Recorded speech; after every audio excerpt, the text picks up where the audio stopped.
Once again, this is New Game Plus, a retro gaming podcast where three guys spend 7 days playing one old game, and then we talk about it. My name's Dustin. My name's Kenny. I'm Nolan. And this is episode 27, where we are going to talk about the video game Banjo-Kazooie.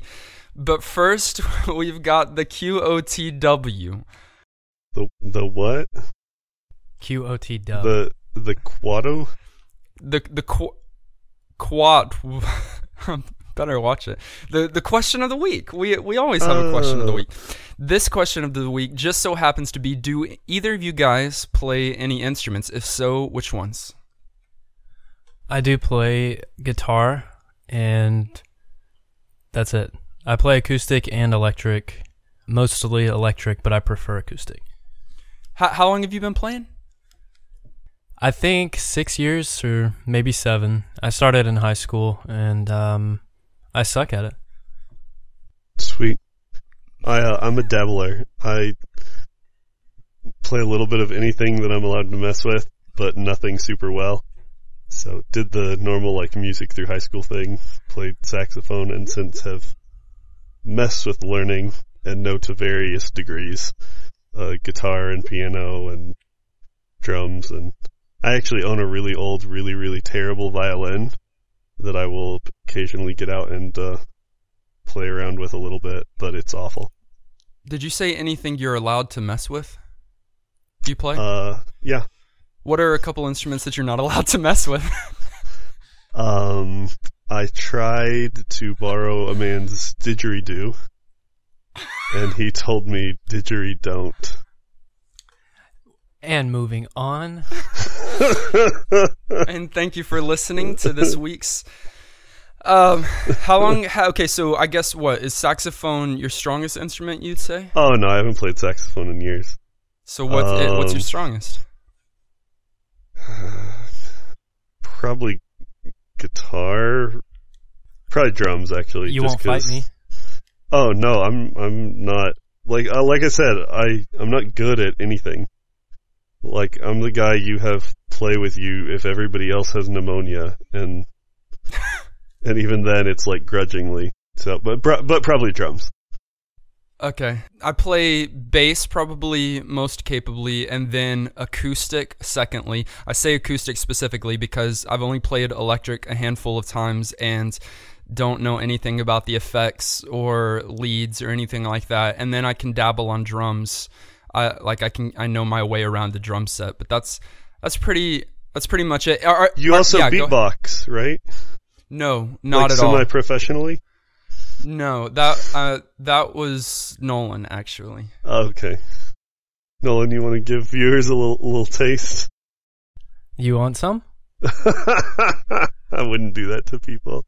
Are there any instruments that either of you wish you did know how to play?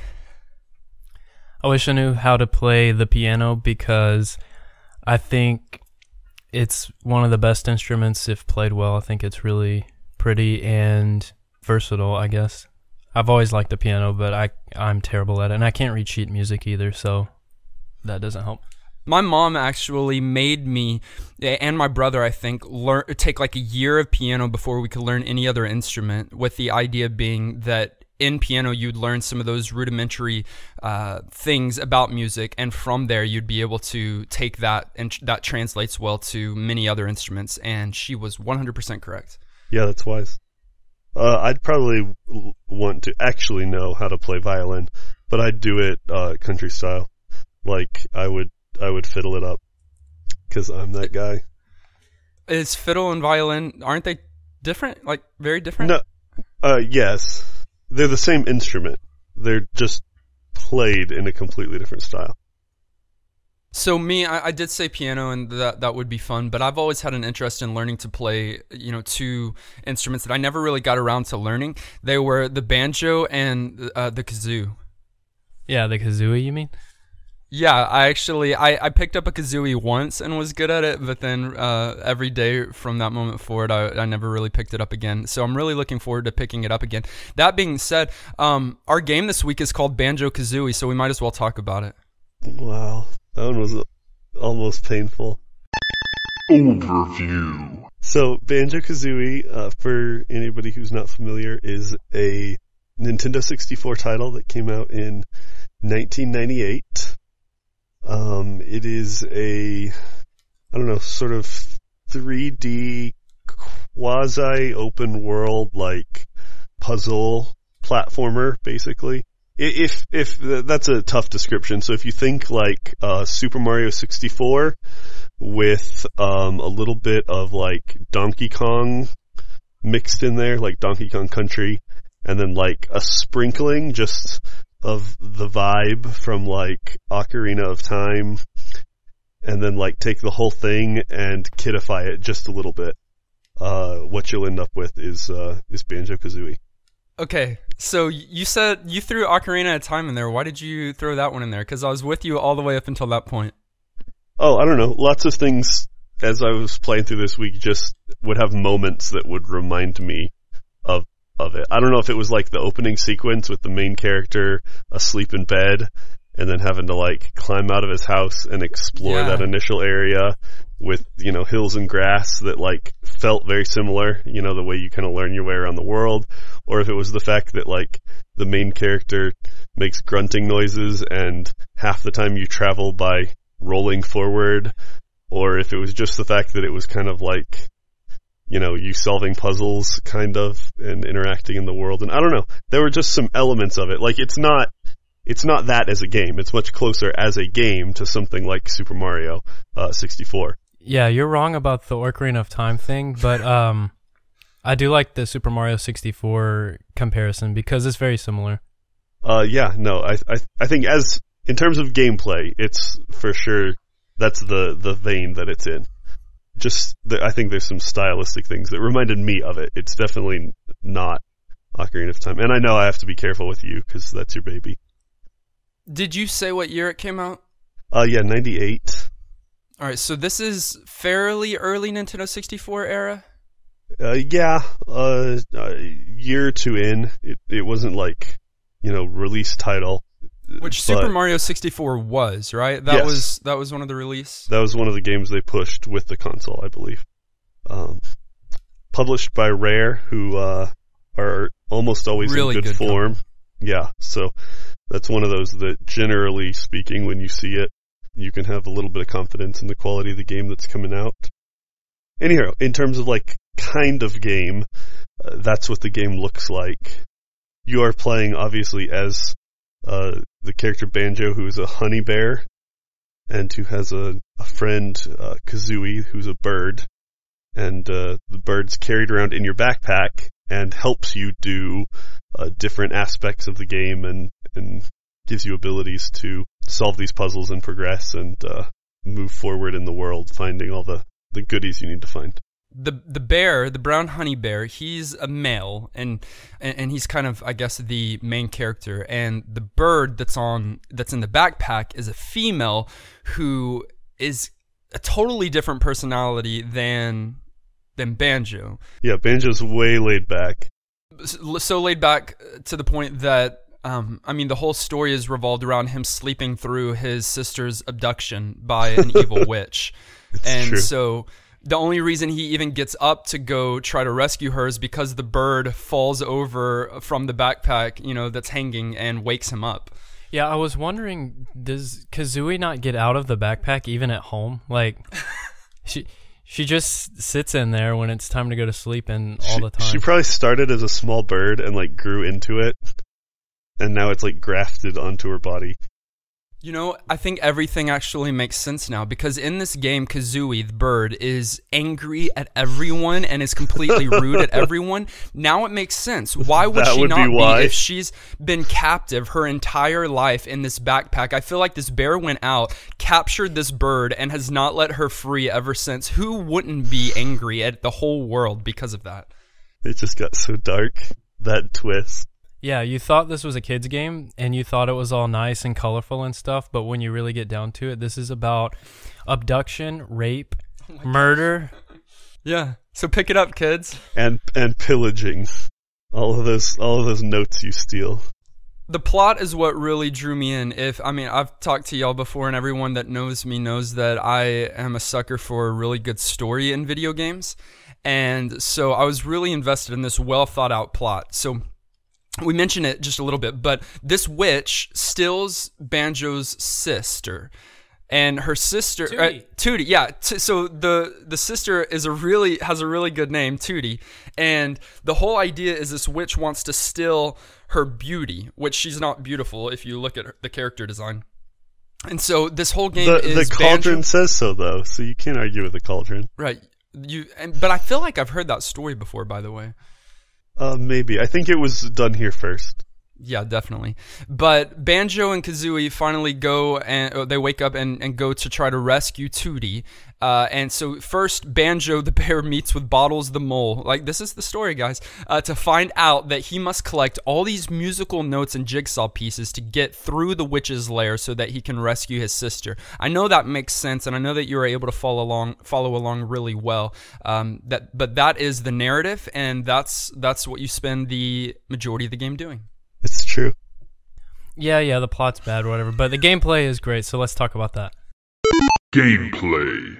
There are so many collectibles in this game.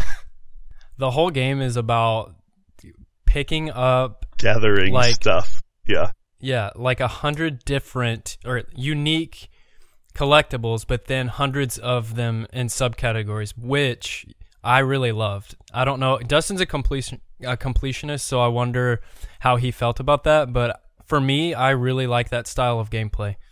Let's see. You had to pick up musical notes. You had to pick up these little shaman skull things. You had to pick up jigsaw puzzle pieces, jiggies. Called jiggies. Getting jiggy with it. You had to pick up Jinjos, those little colored creature things. You also had to pick up honeycomb pieces to finish your honeycomb and increase your life bar. The list goes on. Well, eggs to shoot, feathers to fly. Later, there's gold feathers. There's golden banjos. So, there are so many. And in the first stage, it's overwhelming for me. Like, for some people, and really, I think this is kind of like personality-driven or what you like in a game. But if you're one of those that like collectibles for the sake of collectible sake, then you might enjoy that.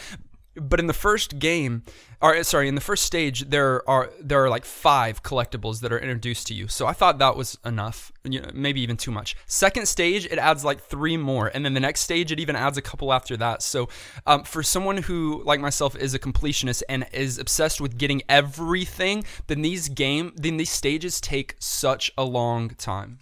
Absolutely. Yeah, and it's not collection in a game that in where you're just for completion's sake, for 100%, for your pride. It's different in that the progression of the game, so stage to stage, depends on collection and depends on what you can find in the level and then later use to unlock worlds. So Kenny earlier was talking about Super Mario 64 and how it was similar. So in Super Mario 64, if you're not familiar, the worlds or levels are paintings that Mario jumps in. And actually in that game, star requirements will unlock a world, so a certain number of stars. In this one, you need those jigsaw pieces to complete a puzzle.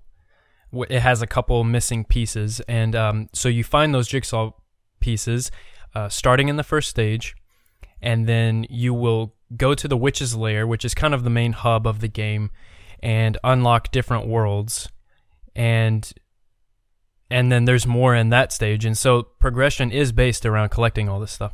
Yeah, but you also need music notes because I think those open doors too, and then you've got to have skulls so that you can get the jigsaw pieces within the stage, and then you've got to get the eggs so that you can so that you can take out enemies, but you also use those at times to get the jigsaw pieces. So most of these collectibles are not skippable. Like, you need them to be able to complete the game, and you don't need all of them. I do appreciate that because we didn't say, but I think there's 9 non-linear levels, meaning you can do different ones as soon as they're available, and I believe, in fact, if you've got enough jigsaw pieces and musical notes from one of the earlier stages or from two of the earlier stages, you can skip a stage or two within there. Yeah.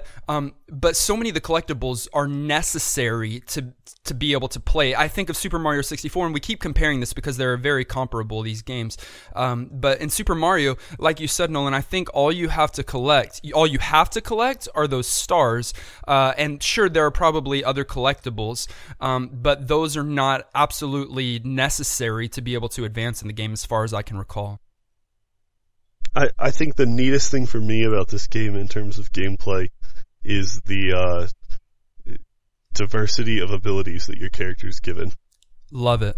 Yeah, like to the point where in my mind, and I'm this person across the board, but in my mind, like, the game should be called, like, Kazooie, not Banjo-Kazooie, because it's all about that little guy on your back. He's basically like She's your a girl. power. I'm sorry, guy, like, generic. She, this bird, she's the one who does all of your coolest stuff for you. You want to run fast? She's the one who makes you run fast. You want to fly? She's the one who's helping you fly. You want to jump really high? She's the one who's helping you jump really high. You want to do special attacks against certain enemies and to unlock things in the world that you need to, do? She's the one who's generally giving you almost all of your power-ups. And so girls do run the world. At least in this world, like, it's totally Kazooie for me. So Yeah, who runs the world? Girls. y'all are funny. I've always been that like the supporting characters guy. Like, I'm a Tails guy, I'm a Luigi guy, but in this game especially, like, Kazooie was my homie. Yeah, definitely about the abilities. Like, it also goes to show how well Rare did with using the N64 controller to its fullest extent. If you look at the N64 controller, it looks kind of weird, or very weird compared to controllers nowadays. It's one of the most out there in terms of design and feel. It was one of the biggest jumps forward for sure. Yeah, Nintendo's always been the one to, like, do something weird with their controllers, and it works. And so the N64 looks intimidating, but they're able to use these abilities, or use the button combinations to give you a vast amount of abilities to use with Kazooie, and like shooting eggs and running fast and jumping. They did a great job with that too. That's really one of the things that I really enjoyed about this game, because with the Nintendo 64 controller, like, to do some of these abilities, you, for example, I think to shoot an egg, you hold Z, is that correct? And then left C button. I think that's what it is. Or maybe that's run, and the up C button is shoot forward out of your beak. You can also hold Z and then press down C, which shoots it out of the bird's rear end, and also, Tooty. yeah, Tooty.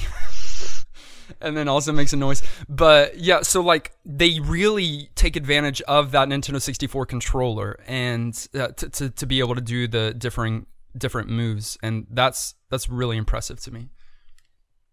Speaking of the abilities, they're also something you have to find. There's this mole that kind of serves as your game guide, or not narrator, but just kind of helper, and he digs to different locations in a world. So when you enter a world, he will tell you how many new abilities you can find in this stage, which is helpful, because if you're stuck, well, I missed an ability, and that must be what I need to progress. So you have to find him too. It's not like it just gives it to you linearly. So a lot of searching and a lot of collection. Like I said, I enjoyed that aspect, but that's completely Rare. They've always done that, and this game just shows how they design games and how that can be enjoyable, even though it's overwhelming. And I know Dustin struggled with it, but it's just a preference thing. You kind of stumbled on pointing out something really cool too. Like, the level design is so creative that, like, you really would need certain abilities to progress. Like, it wasn't one of those things that if you just run around long enough, you'll find everything. But, like, a really good balance and variety of like exploration and like puzzles and kind of unique different ways of interacting with stuff. And I felt like level design was one of the other things that really shined for me in this game in terms of like how it played. Yeah, no, that's really true. I mean, very, once again, similar to Super Mario 64 in that you've got this hub. So in Mario, you've got that castle, right, that takes you to the different pictures and portraits. In this game, you've got the witch's lair, and you move throughout there to be able to go into the different worlds. So that's kind of your hub, your overworld. And within those different stages, you use the abilities that you learn in that stage to be able to get the jiggies or the musical notes or the other things that you've got to find. And each stage is completely different with color, with look, with feel, with what you're doing, and music as well. So like there's so much diversity within these stages, and I think they do that exceptionally well. Yeah, no doubt. Let's talk about how this game is aged. Aged. Generally speaking, I think this game aged pretty well. The only thing that stands up for me as a kind of hang up is just the fact that one sort of technological piece that they didn't do well was their implementation of the camera.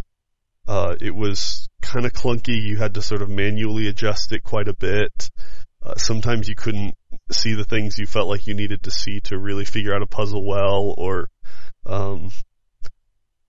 do those kind of things. So that was something that kind of took a little bit, not much, a little bit of the sheen off for me.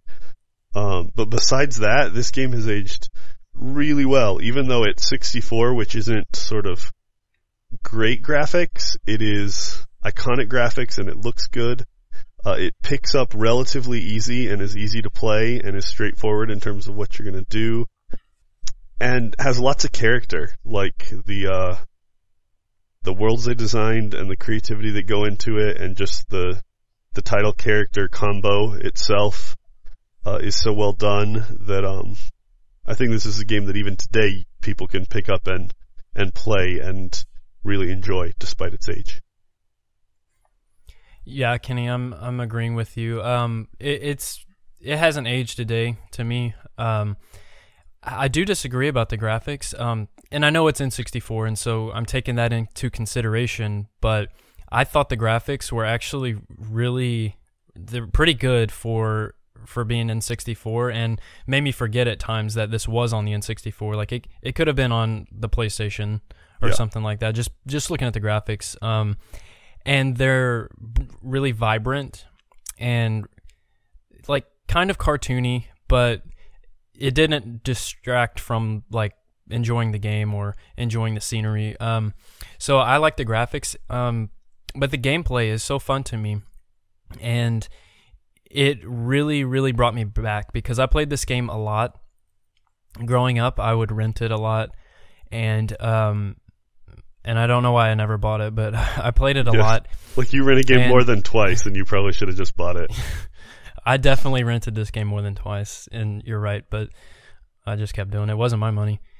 So yeah, a lot of collection, but it definitely makes you laugh. I like Kazooie's attitude. I think it's funny how she's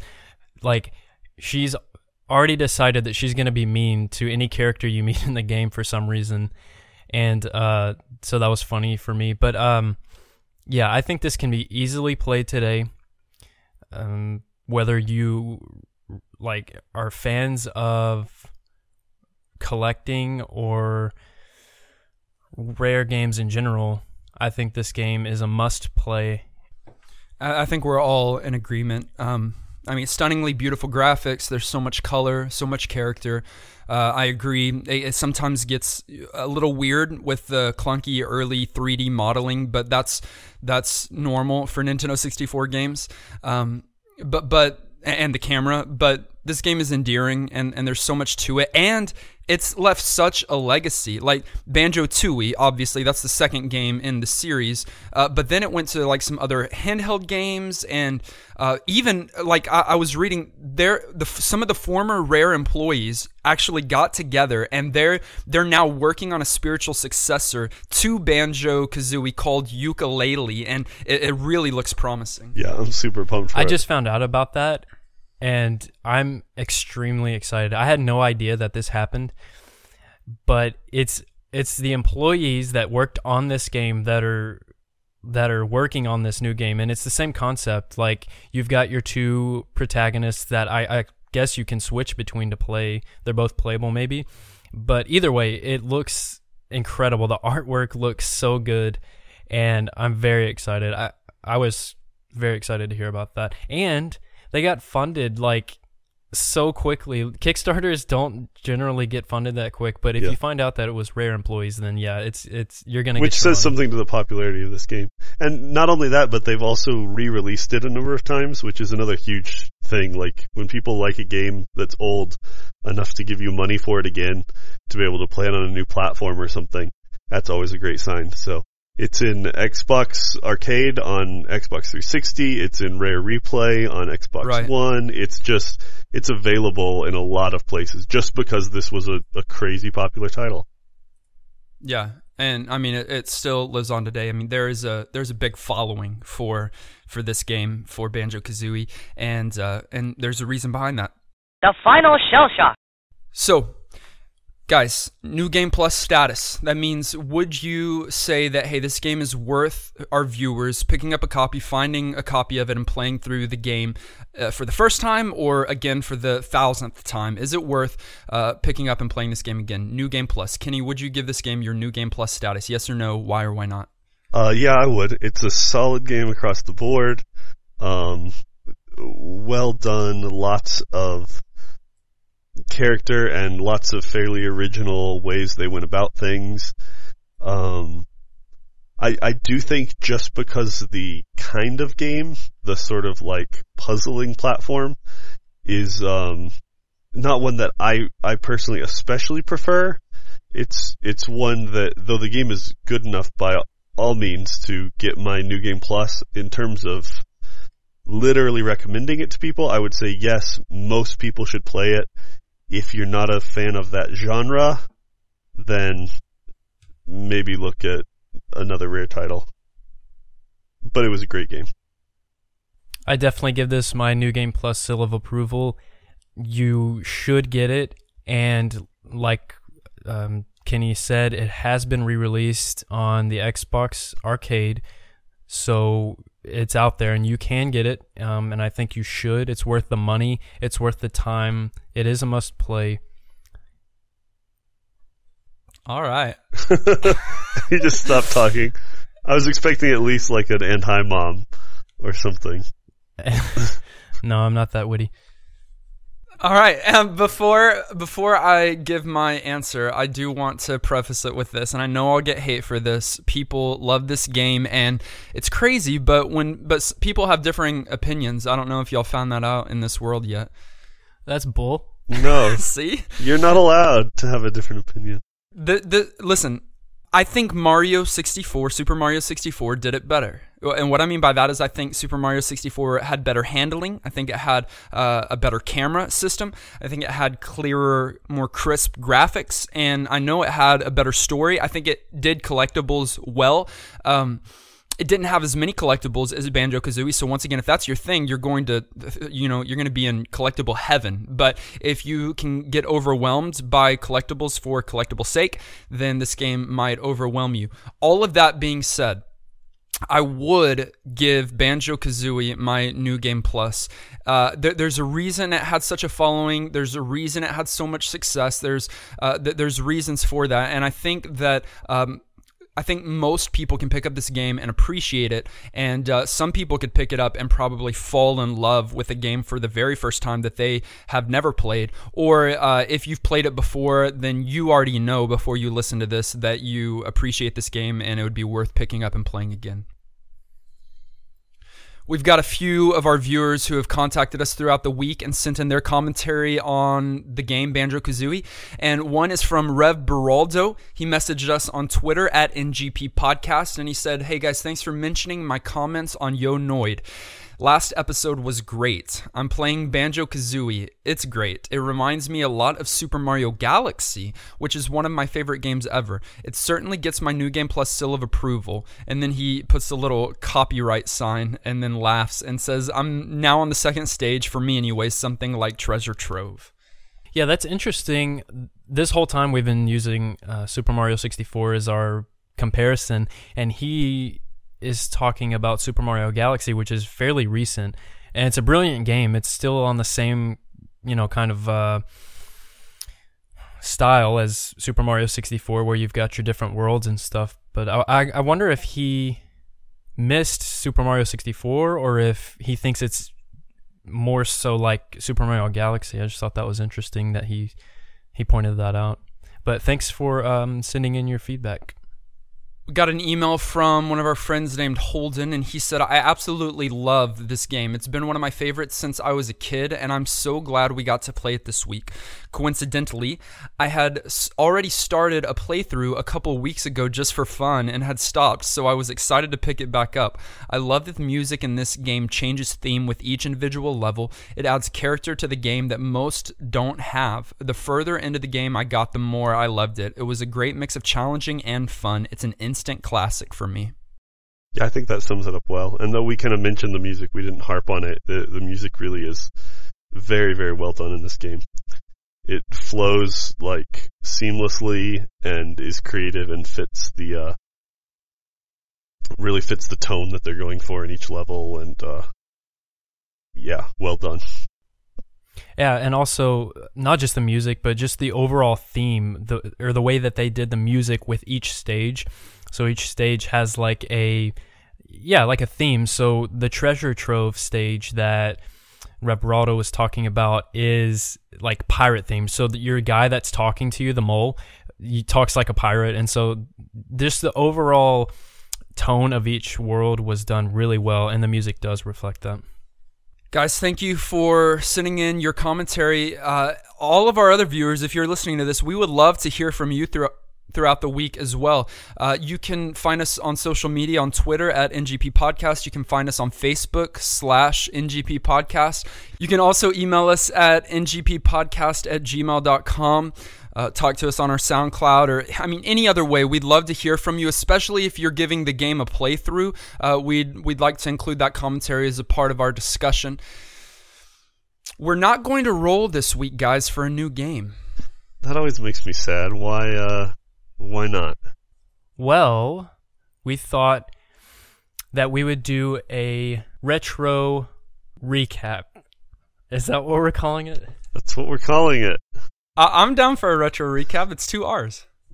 Yeah, so retro recap, where we're going to take a look back on some of the episodes and some of the games that we've played so far and talk about high points and low points and just reflect and take a little break. So we won't be playing a game this week, but we will be having a podcast, and it will be interesting for those of you who haven't heard all of our podcasts and would like to kind of get a snippet of some of the experiences we've had. And yeah, I think it will be a good thing, especially like Nolan just said, for those that haven't listened to some of our earlier podcasts, because it can let you know what games we have played. And I don't know, it might interest you in going back and checking out an episode that you didn't even know existed.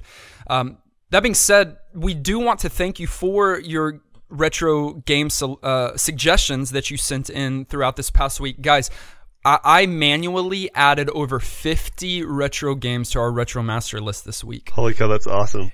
Thanks for sending those in, guys. It's so long now. Like, I was scrolling through the Google Docs, and it was seriously pages and pages, so that's awesome. I hope it's everyone responding to me asking for good games to help us out of our slump, and not everyone deciding to troll us with games that are going to make us miserable. I think most of them are probably good, but there were a few that either had ha ha ha beside it or sorry guys. Or if there's dinosaur in the title, we're screwed. Right. That's awesome. So once again, thank you all for listening to us this week. Subscribe if you haven't yet on iTunes, Stitcher, or SoundCloud. Be the first one to hear of our new episodes every Monday morning when they're released. Take some time to rate and review us. That would help tremendously. Connect with us throughout the week on those providers, on those different social media sites that we had mentioned earlier. I guess, guys, it's time for us to go and rescue Tooty. So enjoy your week. We'll physically see you next time. Until then, I'm still Dustin. I'm still Kenny. I'm Tooty. And this has been New Game Plus.